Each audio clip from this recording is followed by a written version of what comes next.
Coming up on the Locked On Ole Miss podcast, we go over the Ole Miss true secondary and see what's up there. We have a little bit of an Arch Manning update, and we look at the top 5 transfers in the country and how Ole Miss is represented. This is the Locked On Ole Miss podcast.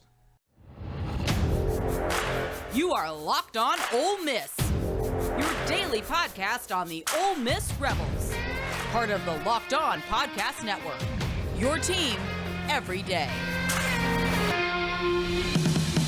All right, welcome to Locked On Ole Miss podcast. I'm your host, Stephen Willis. Thank you very much for tuning in for what should be a quite fun show. Also, got my Tampa Bay Bandits show I am representing as best I can. I'm looking forward to seeing the Bandits play this year and eventually them moving into Raymond James. That's what I'm looking forward to. I want the USFL to make it this time, so I will pay attention and see what happens. So, thanks for making the Locked On Ole Miss podcast your first listen every day. We are free and available on all platforms, including YouTube. Do us a favor, hit the like button, hit the subscribe button, and of course, hit the bell for notifications of new videos. So that should be a lot of fun. So we're talking secondary, and the true secondary, cornerbacks and the free safeties, essentially what we're talking about today. We're going to have a little bit of an Arch Manning update later on the show, and we're going to talk about the top 5 transfers in the country and where Ole Miss lands on that list. That's what we're going to do today. So thank you very much for tuning in. We're going to have a lot of fun talking about all of that. So in the secondary, I'm actually kind of looking forward to the true secondary because, as you know, Jalen Jones graduated, and the kid from Canada graduated. I forgot his name real quick. So that's going to leave at the starting position. It's going to be DeAndre Prince, and it's going to be Miles Battle. Those are the two coming back with the most playing time and the most experience and everything coming together. DeAndre Prince, Miles Battle. Behind them will be MJ Daniels, who's probably going to get a lot of playing time this year, and Markevius Brown. Both of those guys are going to play a lot this year. At free safety, you got AJ Finley, and I think Davison Igmanuson is going to go there as well. So that's your 2 deep in the secondary position. Now, with a team that does primarily drop 8 coverage, where they really zone it up and they play small pickets for the quarterback to make big time throws. Remember, this isn't the NFL. These aren't NFL quarterbacks. Sure, there's going to be 1 or 2 quarterbacks that make it to the NFL that they play. These are not NFL quarterbacks they're playing every week, though. So this drop 8 stuff that they're doing is going to win at this level. If you look at what they're doing and try to bring it forward as like, oh, this would not win in the NFL. It's not supposed to. It's supposed to beat the teams they're playing now. And the teams they're playing now do not have big-time quarterbacks that can lead. There's going to be some good ones, and there's going to be some future stars that come through. But they're not going to be at the level that they'll see at the next level and what you need at the next level. So that's the reason Ole Miss is playing drop 8. And what that means is the outside corners, Deontay Prince, Miles Battle have a very pronounced role in what they're doing. They don't have as much territory to cover. Now, sometimes when Ole Miss does some standard 4-3 stuff or standard 3-4 stuff, and things like that, yes, they could be asked to do something. There's going to be some man coverage played. There's going to be some cover 1. There's probably even going to be some cover 0. But as a base, it's going to sit in the medium zone, keep everything in front of them, and they're going to play defense. That's what they're going to do. You got 3 people back deep. Whenever they drop 8, that's what it looks like. It's going to be 3 and 5. And counting on these quarterbacks to make these plays is the reason the drop 8 is so successful in the college game. Now, I like DeAndre Prince and Miles Battle at corner. Miles Battle's like 6'3". He's a big dude. And MJ Daniels and Markevius Brown, I like those as well. At corner, I think we're pretty well set. I would like to see another corner or 2 emerge, but we'll see what happens with the essentially class of 2021 and how they fit. Now, you could see somebody like Davison Igmanuson out there as well. I expect that he will end up at free safety. That's just my opinion. Haven't really heard anything about that, but my opinion that he will land at the free safety position. But on the outside, they're pretty well set. Now, he has some athletes, and he has some length on the outside. Prince is not necessarily a huge guy, but Battle is. And I don't know if Battle is going to be the boundary corner or if he's going to be the field corner.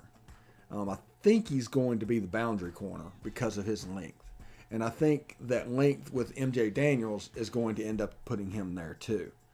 They're going to play the boundary. They're going to shut off half the field and force everybody to work towards the field side.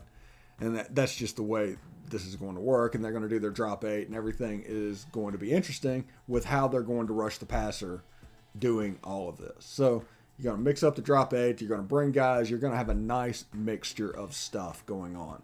And because of that, I think Ole Miss has a chance to be pretty good on defense this year. And what is going to make them and give them the ability to be good besides the box safeties are these corners actually locking down these small areas, because the easiest place to give up explosives other than the linebacker position is the cornerback position.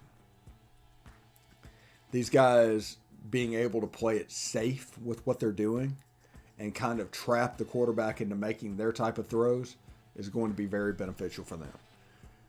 People are going to make plays against this defense. Understand that. Before we go into this, you're never going to see a defense at Ole Miss that looks like what Georgia put out last year.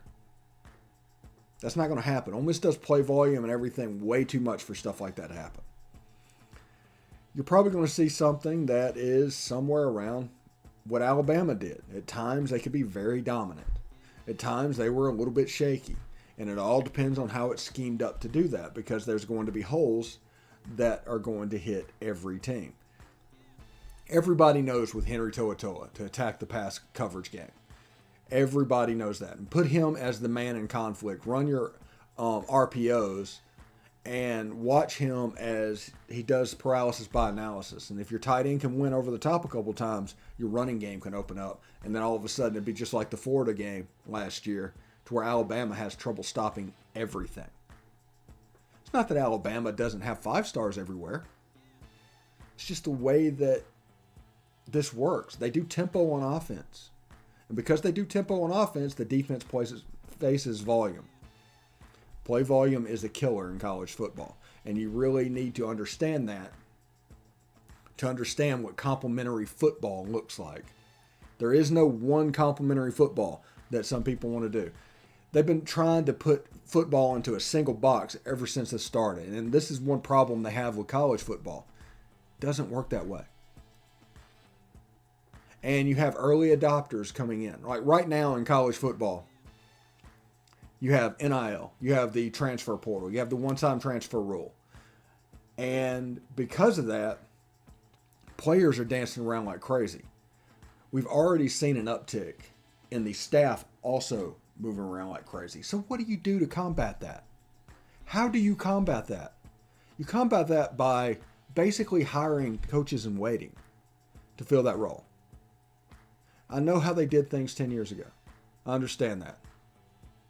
This isn't 10 years ago. Football has changed. The amount that football has changed in the last 2 years is absolutely ridiculous. And because of that, early adopters have the massive advantage going forward. You're going to see people trying to push it back to the way things used to be. You're going to see that. People really trying to push back.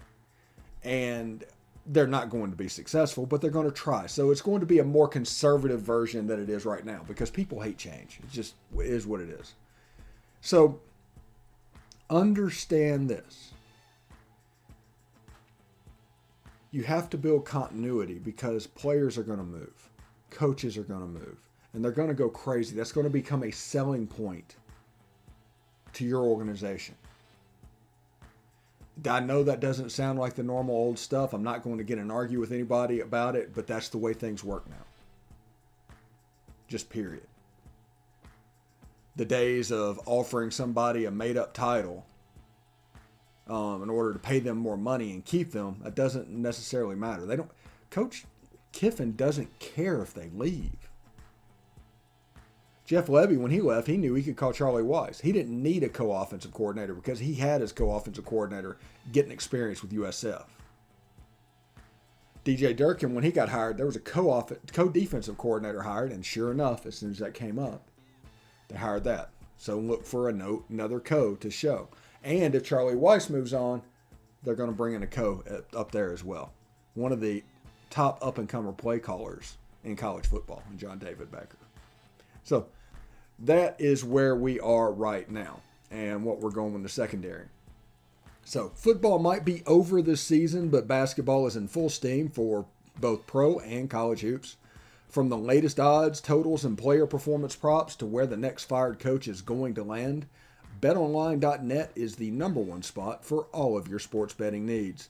BetOnline remains the best spot for all your sports scores, podcasts, and news this season. And it's not just basketball. BetOnline.net is your source for hockey, boxing, and UFC odds, right to the Olympic coverage and information. Head to the website today or use your mobile device to learn more about the trends in action. BetOnline, where the game starts. Thanks for making the Locked On Ole Miss podcast your first listen every day. We are free and available on all platforms, including YouTube. Do me a favor, hit subscribe, hit upvote, and of course, hit the bell so you can get notifications of new videos when they are posted. We welcome you to the Locked On Ole Miss page and hope you are having a good time, because our goal here is for people to follow the sport that they like and have fun. That's kind of a hard thing to do nowadays. This gives you an avenue to where you can follow Ole Miss sports and have fun doing it. So, Arch Manning, earlier this week, it was reported that he was down to 2 teams. I think that it was Texas and Alabama. And that turned out to not be true. Not be true at all. Now, Steve Wiltfong came out and said 5-star Arch Manning is not down to 2 schools. In fact, there are 2 more programs emerging on the list for New Orleans' Isidore Newman passer. More here. Those 2 schools are Florida and LSU. I do not think Arch Manning is going to LSU. I just don't think that would happen. Florida could be an interesting landing spot for him. It could be interesting. Billy Napier and everything's going on. It's basically the Louisiana school and the former Louisiana coach recruiting Arch Manning to bring him in. So Arch is going to take visits. I mean, obviously. But the fact that he's adding to it shows that these people know nothing of what they speak. There's going to be a lot of people giving out hot takes and opinions. They just don't know what's going on. There's a chance this still Steve Wiltfong thing, no legs to it. There's a chance. He's pretty good. I trust him fairly well. But when you look at what's going on, I don't know. I don't know how to handle this, and I don't know what to make of it. And because of that, it's one of those is what it is type situation. But 6 teams going into his spring season for Arch Manning looks like somebody that doesn't know what he wants to do, period. If you just look at this from the outside in and not all the speculation and what's going on of this school's the leader, because there's not a leader at this point. They're not acting like there's a leader at this point. So why would you try to pretend there was a leader at this point? Unless there is some sort of ulterior motive. I don't know what to make of it. I know this, and I will say this. I'm not trying to break any news. We're perspectives and commentary. We're not a news organization. But until Arch Manning doesn't pick Ole Miss, I'm going to assume that he's going to pick Ole Miss. The only reason Peyton didn't go is because Ole Miss got hammered by probation. Now you have a 10-win coming off a Sugar Bowl Ole Miss team coming up with Lane Kiffin as the coach. Good season this year. I mean, Ole Miss is going to be tough to beat for this kid. I realize that everybody talks about Georgia and everybody talks about Texas and everybody talks about Alabama and Florida and LSU and all those. But the reality is, I don't think anybody can understand how much NIL money Arch Manning could get at the University of Mississippi. Ask Eli, who had like 5,000 letters a day. what a Manning at Ole Miss means. There's not a lot of money in that state. I know that. And just generally, if you generally look at NIL funds, yeah, Ole Miss would be last in that situation. But if you put a Manning in there who can get national deals as well, by the way, he will absolutely have national deals from day one. But the little stuff that he can do in Mississippi, that's something to keep an eye on. Now, I think they're talking about these NIL collectives that are basically just mutual funds that are channeled to athletes for them to follow some sort of a social media thing or whatever. They're talking about that. They're not talking about a tit for tat. And I don't think Ole Miss could win in a tit for tat of that, those collectives, those mutual funds of big numbers. I think Tennessee is trying to raise $25 million a year through theirs, which good for the players. I have no problem with that whatsoever. And I think this is a situation where the NIL situation does not need to be regulated. I think the market will regulate the NIL situation once it becomes clear. Now, I believe that schools are eventually going to be competing against these NIL collectives for money. So basically, these NIL collectives are eating everything in college football right now.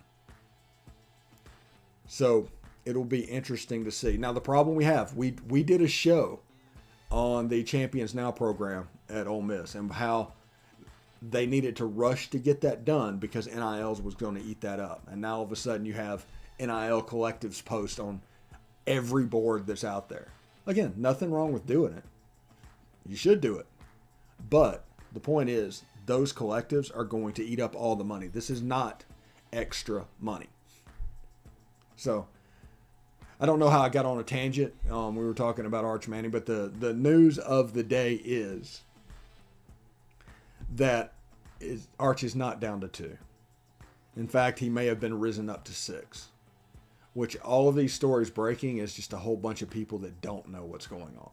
And I'm impressed by the Mannings and how quietly and how closed the circle they have, and they're keeping it. And that comes from having a quarterback that quarterbacked in New York, an other NFL quarterback, another NFL quarterback, and Cooper Manning, who's also like Fox famous, being the inner circle of this. They know how not to talk. They know how not to trust. And because of that, no information gets out. Now, there's a couple of guys, like I think Sam Spiegelman has access to where he calls every now and then. They'll get him on the phone. Sam Spiegelman got a job. He moved from Rivals to On 3. Why did he get the job at On 3? Because he could get the Mannings on the phone. That's the only reason. And On 3 is trying to make a splash. So occasionally you can pay attention to him. I trust Wiltfong a little bit. I don't know why. I don't know how he sits in this story. I don't trust team sites. In any of this situation, do not trust team sites. If something the Georgia site says, the Texas site says, the Alabama site says, don't believe it. Just do not trust them. Believe a couple of national guys. Realize that this recruitment is about to get nutty as this goes on. Once we hit April-ish, as soon as spring practice is over, the Arch Manning recruitment is going to hit full swing because he's got 2 or 3 months to make a decision at that point because he wants to make a decision before his football season, which will be sometime in August. And I'm not sure how to pronounce the name, but Ole Miss is also in on Nico Imaleva, I think. I think he's visited Ole Miss once before, and it's one of those things where you follow the visits. Unless you're Arch Manning, because then you don't count the fact that he went to the Sugar Bowl because he's from New Orleans. And it's silly. But he's visited Ole Miss 3 or 4 times. If you follow the visits, he actually is visiting quite a lot. He's visited more in Georgia. He's visited more in Alabama. He's visited more in Texas. Now, everybody says that's because the Mannings are like royalty at Ole Miss. And that's kind of the point. So everybody can talk about the way they think things should be. They want to put things in a nice, neat box of his recruitment. But in doing so, they leave off the special aspects that he can get at Ole Miss. And therefore, Ole Miss gets discounted quickly because they take those aspects off. Everybody likes to be treated like a king. And being a starting quarterback in the SEC, which is on the table in all these places, is pretty great. And on top of that, the royalty behind that name is something pretty special. Now, I'm not saying he can make it. There's a chance he might not even be as good as Matt Corral. I think he's going to be good. I think he has tools, but he still has to see it. Arch is still going to have to develop. Eli didn't see the field until his redshirt sophomore year. Now, he made his presence known with authority when he came in, but he still didn't start until his redshirt sophomore year. So, do not put a savior complex on Arch Manning. View him as an elite quarterback recruit, because he is. I mean, he is that, but he's not a savior. And Ole Miss, you do not need a savior. Calling signals right now. You have proven the ability to recruit a quarterback. Matt Corral, Jackson Dart, maybe Arch Manning. Luke Altmaier's been recruited as well. You've proven the ability to recruit a quarterback. That's just something to behold. All right, Kara McCutcheon will not be joining us today. She has some work stuff to do. Don't want to keep her from that, as you know. You need to make that coin, right? So she's doing that. Bill Flowers will be in either at the end of this week or next week. We're going to have Bill Flowers to get the perspective of the former player on NIL, on signing day, on all the transfer portal, all of that stuff. We are going to have Bill join the show and tell us his thoughts on what's going on. Now, Mike Huguenin released a story called Diving into the Portal, 5 key transfers. And they did things like Jarek Bernard-Converse at LSU and Jahmyr Gibbs at Alabama, who could be the best transfer out there, but I don't believe he is, but he could be. And Florida Osiris Torrance. There's a SEC thing, by the way, to this. But only one school had 2 players on the list. That school is Ole Miss. And Ole Miss had Jackson Dart and Zach Evans make an appearance on the list. Now, I've said over and over again that I think Zach Evans is quite possibly the most talented player to ever sign with Ole Miss. Period. I think Zach Evans could have a impact similar to Adrian Peterson or those guys back in the early 2000s, late 90s.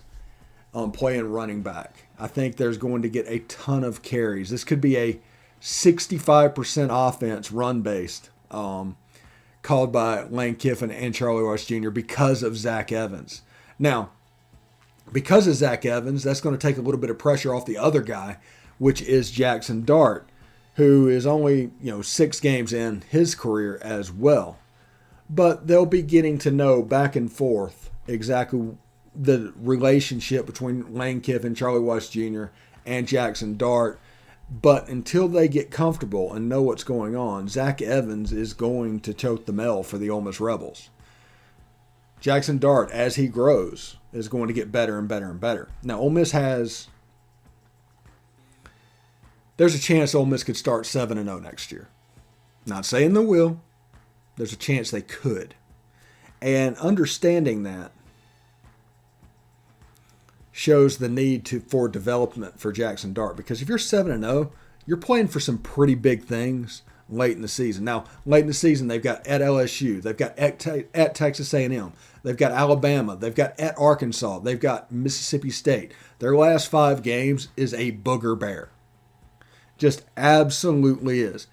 There's no way you can get around that. And dropping Alabama where they did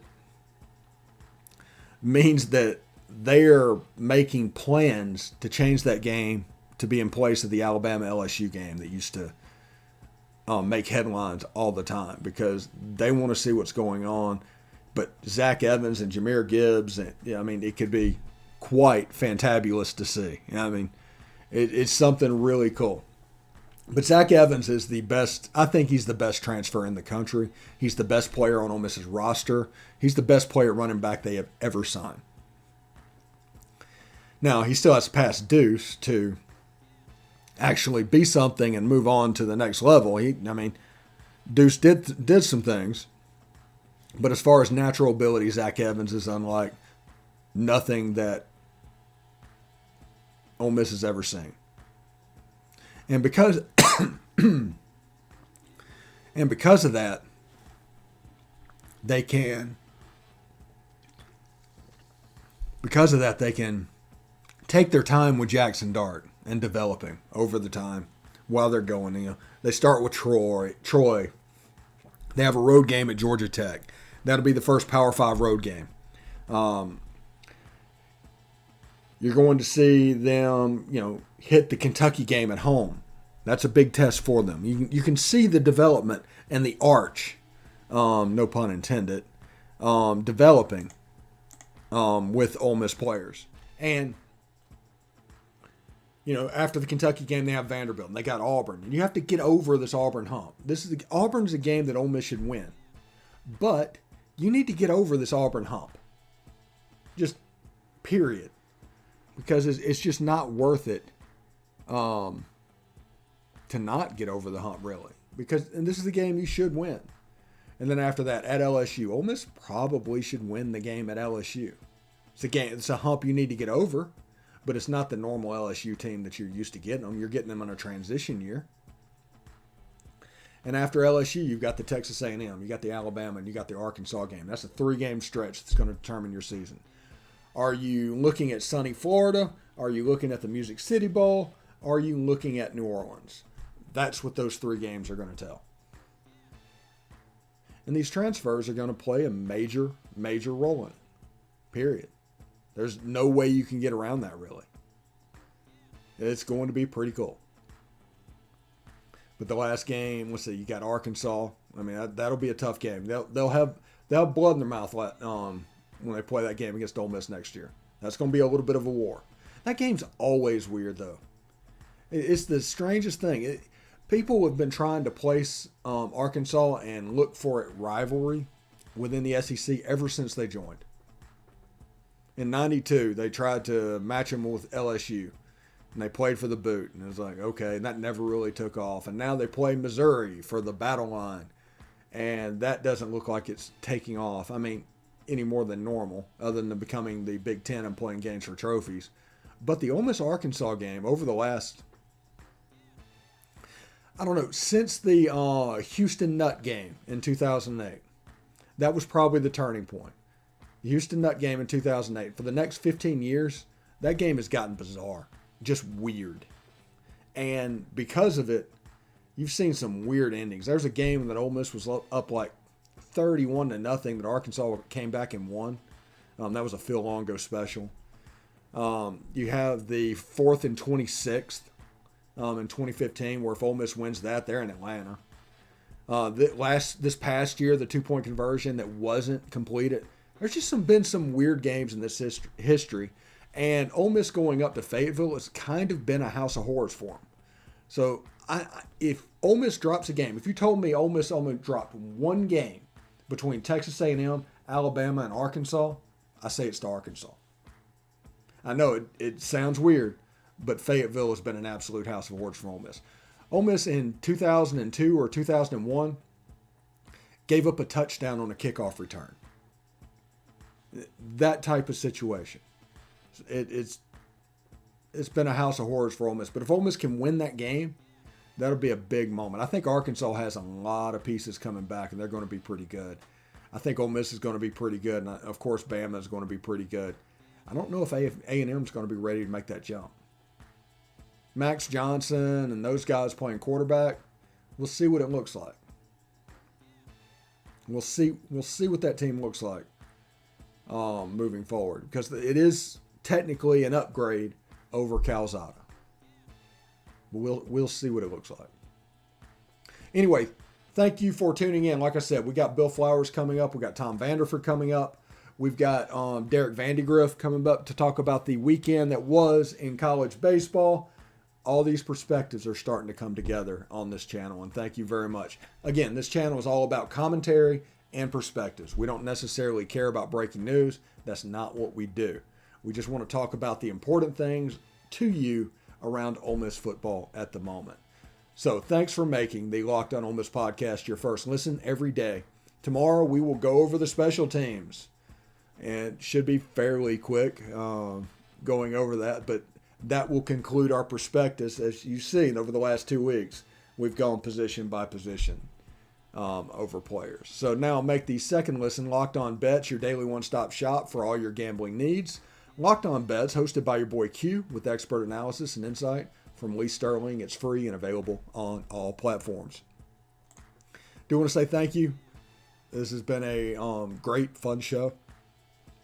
And be sure to tune in tomorrow as we learn about special teams and potentially more Arch Manning and Nico and recruiting. And it should be a lot of fun. So I'll see you tomorrow.